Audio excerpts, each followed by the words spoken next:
محبوب فرمانے لگے جب عورت حاملہ ہوتی ہے، حاملہ اس کے پیٹ میں جب بچہ ہوتا ہے، تو فرمایا میں وہ دین لے کے آیا ہوں کہ میرا رب کریم اس عورت کو اتنا درجہ دیتا ہے جتنا تلوار لے کے میدان میں جہاد کرنے والے مجاہد کو درجہ عطا فرماتا ہے، اتنا اسے درجہ ملے گا۔ اور نبی رحمت علیہ السلام کی پہلی بات نہیں بیویوں کی آنکھوں میں آنسو پیدا کر دیے۔ حضور فرمانے لگے سنو، جب کوئی عورت بچہ پیدا کر لیتی ہے تو رب اسے اتنا ہی درجہ دیتا ہے جتنا ایک شہید کو درجہ عطا کرتا ہے۔ اور فرمایا جب وہ عورت اس کا بچہ آ جاتا ہے، اب وہ رات کو روتا ہے، وہ اٹھتا ہے، پخانہ اور پیشاب کرتا ہے، اپنے وجود کو آلودہ کر لیتا ہے، تو نبی پاک صلی اللہ علیہ وسلم فرمانے لگے وہ عورت یہ فکر نہ کرے کہ وہ دیکھو مرد تو آرام سے سویا ہوا ہے اور میں اٹھ کے بچے کو صاف کر رہی ہوں، پخانہ پیشاب دھو رہی ہوں۔ میرے محبوب نے ہر مرتبہ فکر کو،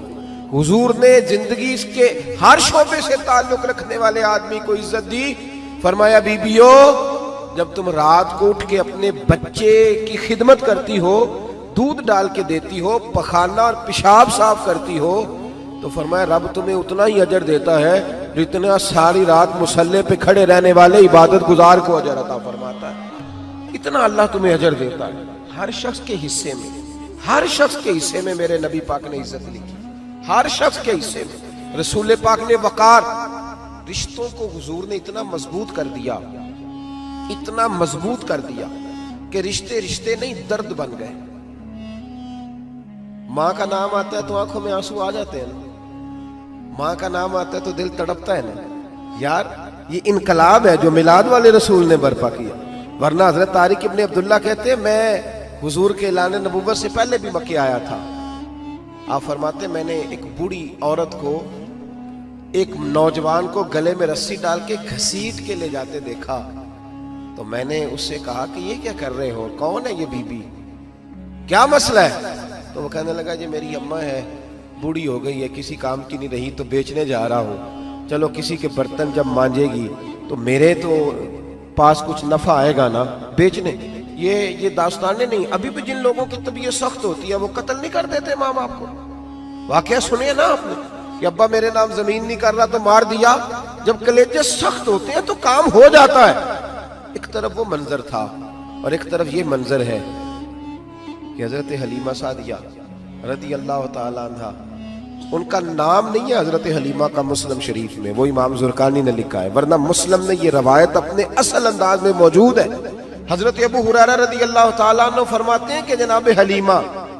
بوڑھی عورت، سادی عورت، اگر آپ کبھی معاشرتی لحاظ سے حضرت حلیمہ کا انداز دیکھیں گے نا، توجہ ہے میری بات پر، سمجھ آ رہی ہے آپ حضرات کو؟ جو ہمارا معاشرتی ماحول ہے نا، معاشرتی ماحول، تو حضرت حلیمہ سعدیہ رضی اللہ تعالیٰ عنہ کی حیثیت آج کے معاشرے میں اگر دیکھی جائے تو ایک آیا، بچوں کو پالنے والی آیا نہیں ہوتی، وہ آیا تھی۔ اسکول میں ایک آیا ہوتی ہے، جب بچہ چھوٹے ہمارے پرائیویٹ سکولز میں بچے جاتے ہیں تو عورت سنبھالتی ہے، دودھ ڈال دیتی ہے، کئی دفعہ فیڈر بھی پلا دیتی ہے،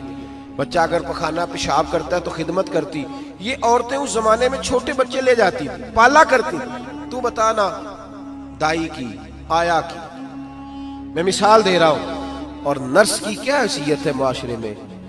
اور حضرت حلیمہ سعدیہ جب نبی پاک کو واپس لے کے آئی تھی تو چلو کچھ نہیں، لیکن نہ کچھ معاوضہ بھی انہیں حضرت عبد المطلب نے عطا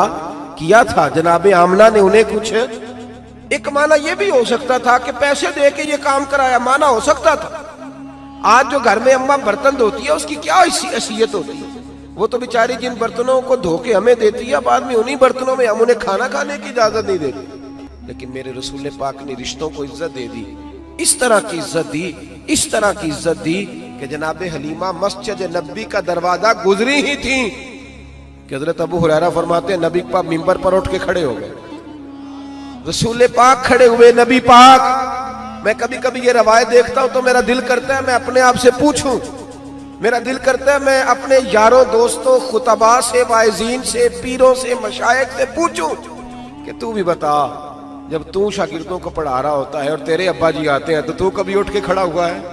اپنے جیسے لوگوں سے، اچھے علماء کی بات نہیں کرتا، کبھی سوال کرو۔ یہ بڑا مشکل کام ہوتا ہے، بڑا مشکل کہ عالم دین تقریر کر رہا، والد آ جائے، بندہ اٹھ کے کھڑا ہو، لیکن رسول پاک نے عزتیں دی۔